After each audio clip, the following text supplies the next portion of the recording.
हर हर Mahadev everyone. तो आज हम अपने खेतों के पास बने भोले बाबा के इस पावन मंदिर में आए हैं।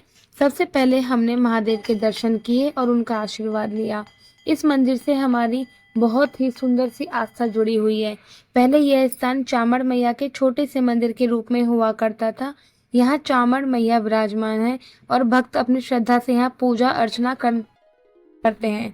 समय के साथ सभी ने मिलकर सोचा कि क्यों ना इस मंदिर को और सुंदर और भव्य बनाया जाए, ताकि भक्तों को पूजा करने और दर्शन करने के लिए एक अच्छा स्थान मिल सके। फिर सभी के सहयोग से इस मंदिर का निर्माण और विस्तार किया गया, मंदिर को सुंदर बनाया गया और यहाँ भगवान भोलेनाथ के साथ शिव परिवार, गणेश जी, अन्य देवी देवताओं को भी विधि विधान से विराजमान कराया गया। आज इस पावन स्थान पर चामड़ मैया की पूजा भी होती है और भोलेनाथ के पूरे शिव परिवार की पूजा अर्चना भी की जाती है। अभी सावन का पवित्र महीना चल रहा है, इसलिए यहाँ भक्तों की आस्था और भी बढ़ जाती है। श्रद्धालु दूर से दर्शन करने आते हैं। आज हमें इस मंदिर की सेवा का करने का अवसर मिला है, तो मंदिर की सफाई करना ही हमारी सेवा है। तो हमने फिर वहां से बाल्टी ली और हम चल दिए नल की ओर पानी भरने के लिए, कि हम पूरे मंदिर की सफाई अच्छे से कर सकें। तो मैंने बाल्टी लगाई, तो आव्या और अर्नव ने बाल्टी भरी। तो बच्चे भी पूरी इस सेवा में मेरा साथ दे रहे थे कि मम्मी हम भी आपका साथ देंगे। भगवान के स्थान को स्वच्छ रखना और मंदिर की सफाई करना, ये सभी के लिए, हमारे लिए बहुत सौभाग्य की बात थी। तो बाल्टी भरने के बाद जब हम मंदिर में बाल्टी को लेके आ रहे थे, तो मैंने बच्चों को बोला कि अब तुम बाहर रुको और मैं मंदिर में सफाई कर लेती हूँ, फिर हम बाद में पूजा करके घर चलेंगे।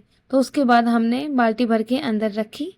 अंदर रखने के बाद फिर हमने सबसे पहले भगवान जी के पास जो पुराने फूल वगैरह पड़े हुए थे, जो पूजा की सामग्री वगैरह थी, वो सब हमने हाथ से सब वहाँ से उठाई, सारा कुछ साफ करने लगे। धीरे धीरे जब सारे फूल वगैरह सब साफ हो गए, तो हमने उसको वहाँ से बाहर निकाल के रखा और ऐसे ही सारा हमने वहाँ पे सफाई करी। फिर हमने वो सारे फूल पत्तियों को जब हमने बाहर रख दिया, उसके बाद हमने भोले बाबा और पूरे शिव परिवार को ऊपर से जल डाल के साफ करना शुरू करा। आज हमें अपने भोलेनाथ और उनके शिव परिवार की सेवा करने का ये बहुत ही सुंदर अवसर मिला था। तो भगवान शिव और पूरे शिव परिवार को प्रणाम करके हमने मन में यही भाव रखा कि अपने हाथों से भगवान के इस पावन स्थान को स्वच्छ करने का सौभाग्य ये मिले। फिर लोटे से जैसे ही हमने जल डालना शुरू करा, भगवान शिव परिवार की सफाई हमने शुरू कर दी। बहुत ही श्रद्धा और प्रेम से शिव परिवार पर जल अर्पित किया और उन्हें साफ करना शुरू करा। हमने एक एक करके सब पे जल डालकर उन्हें अपने हाथों से साफ करना शुरू कर दिया था।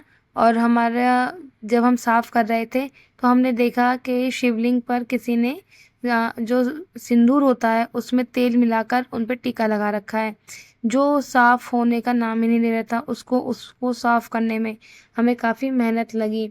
ऐसा लग रहा था जैसे हम मन ही मन, ऐसा लग रहा था जैसे हम अपने घर के मंदिर की सेवा कर रही हूँ। एक अलग ही मन में शांति और खुशी महसूस हो रही थी। ऐसा लग रहा था कि ये पल बार बार मेरे जीवन में आए।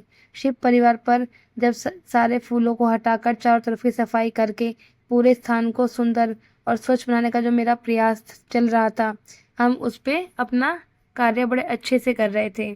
फिर जब हमने देखा कि वो जो शिवलिंग पे जो सिंदूर लगा हुआ है, उसको साफ करने के लिए मैंने बहुत चीज़ें ट्राई करी कि ताकि ये साफ़ हो जाए।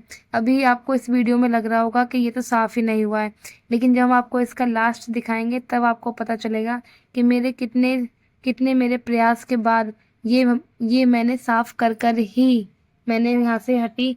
तो मुझे ये साफ़ करना और शिवलिंग को पहले की तरह मुझे चमकाना है। तो उस तरह से पूजा की सारी सामग्री वगैरह हाथ से मैंने सब बाहर निकाल दी और उसको बाहर निकालने के बाद फिर मैंने वो सारी सामग्री उठाई और उठा के वहाँ पे एक गमला रखा था मिट्टी में पूजा का। तो मैंने सारी उसी केले के पेड़ की जड़ में सारे फूल वगैरह अर्पित कर दिए, क्योंकि फूल वगैरह को कहीं भी ऐसे नहीं फेंक सकते हैं, पूजा के फूल हैं और ये ज़्यादातर ना पेड़ों की जड़ों में रख देने चाहिए, ये खाद बन जाते हैं। और फिर हमने बाल्टी हमारी पानी पूरा बाल्टी हमारी ख़त्म हो चुकी थी। फिर हम दोबारा चले नल की ओर और हमने दोबारा बाल्टी भरना शुरू कर दिया। बाल्टी भरते भरते मन में बस यही विचार चल रहा था कि आज ये अचानक से मुझे कैसा सौभाग्य प्राप्त हुआ। सावन के महीने में मुझे भोले बाबा के मंदिर की सफाई करने का ये एक अवसर प्राप्त हुआ। मैं बहुत ही मन ही मन बहुत ही खुश हो रही थी और बड़ी ही खुशी, श्रद्धा, भक्ति के साथ मैं ये कार्य कर रही थी। मुझे मतलब बता नहीं सकते कि मुझे कितनी अच्छी सुख शांति महसूस हो रही थी ये कार्य करते हुए। तो उसके बाद जब हम दोबारा बाल्टी भर के मंदिर में लाए, फिर हमने दोबारा से ऊपर से लास्ट में शिव परिवार को ऊपर जल से पूरा दोबारा से साफ किया कि जो थोड़ा बहुत जो रह गया था वो भी साफ हो जाए। ये हमारा फाइनल था जो हमने शिव परिवार पे जो हमने जल से सफाई की थी। फिर उसके बाद बारी आती है हमारी चामड़ मैया की, क्योंकि ये मंदिर तो चामड़ मैया का ही था। तो हमारी ये चामड़ मैया की जब हमने सफाई करी तो पहले मैंने वहाँ से फूल वगैरह सब साइड करे, जो वहाँ पे चढ़ावा चढ़ा हुआ था सब हमने वहाँ से हटाना शुरू करा। तो आप देख रहे हैं कि मतलब छोटे-छोटे फूल, छोटा-छोटा चढ़ावा, पता नहीं क्या-क्या भक्तों ने उस मैया पे चढ़ा रखा था। अब मैं यही है, बस यही विनती करूँगी सबसे, जब पूजा करें तो कृपया करके मेरे हाथ जोड़कर सबसे विनती है कि भगवान को इस तरह पूजा करें कि भगवान की सुंदरता में कोई विघ्न ना आए और भगवान जैसे सुंदर दिखते हैं वैसे ही दिखें। पूजा के चक्कर में भगवानों को कोई खीर चढ़ा देता है, दही चढ़ाता है तो उसको यूं ही छोड़ जाता है। फिर हमने सारा कुछ साफ करके हमने आव्या को दिया और आव्या उसे लेके बाहर गमले में डालने चली गई। फिर हमने लोटे में जल भरा, जल भर के हमने चामड़ मैया को धोना शुरू कर दिया। और जब हमने धोना शुरू करा तो इतने में आव्या वो सारा फूल वगैरह डाल के मन गमले में वापस आ गई थी। वापस आने के बाद उसने वो जो हम जिसमें मैंने फूल भर के उसको दिया था सामान सारा, उसने वो सारा वहीं पे रखा और हमने उसको बोला बेटा अब आप बाहर खेलो, क्योंकि अब मंदिर की धुलाई होगी तो आप गिर सकते हो। तो हमने फिर कोने कोने में, मंदिर के कोने कोने में हमने लोटे से जल डालना शुरू करा, क्योंकि कोने कोने में ना ज्यादा गंदगी इकट्ठा हो जाती है, क्योंकि कोने कोने साफ नहीं हो पाते।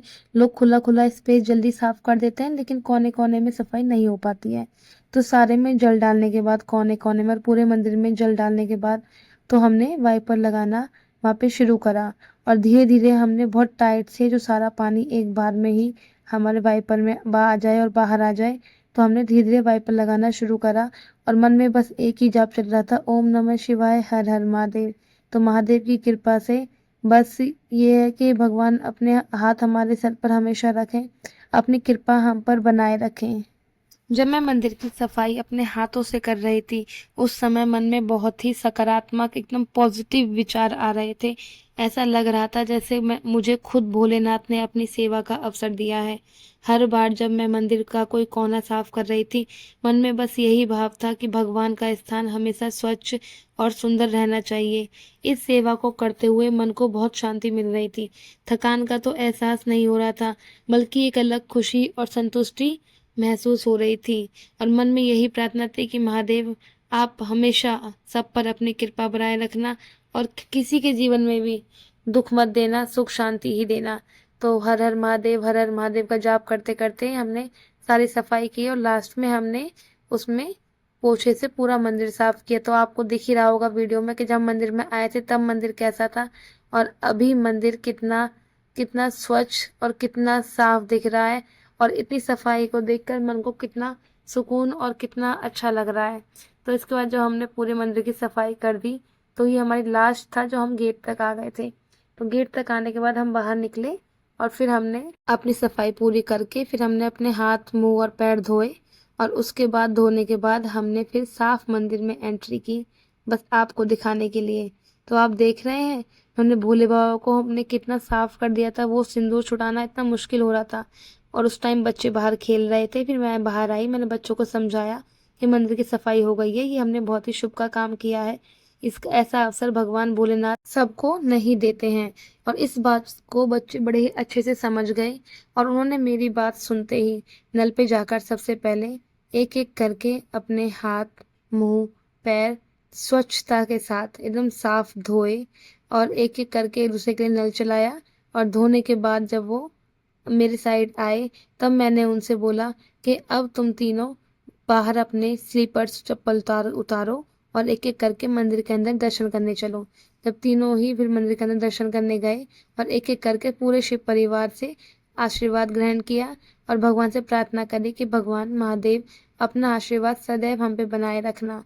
और तीनों बच्चे बड़े खुश हो रहे थे और वो मुझसे बार-बार कह रहे थे कि मम्मा, जो हम इस मंदिर में आए थे तो मंदिर कितना गंदा हो रहा था और अब मंदिर कितना साफ और स्वच्छ लग रहा है और मंदिर को देख के कितना सुकून मिल रहा है।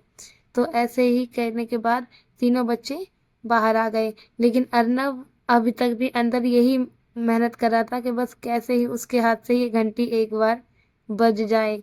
अगर आपको हमारी ये वीडियो पसंद आई हो तो हमारे चैनल को सब्सक्राइब करना ना भूलें और वीडियो को लाइक कीजिए, अपने घर परिवार में शेयर कीजिए। हर हर महादेव, ओम नमः शिवाय।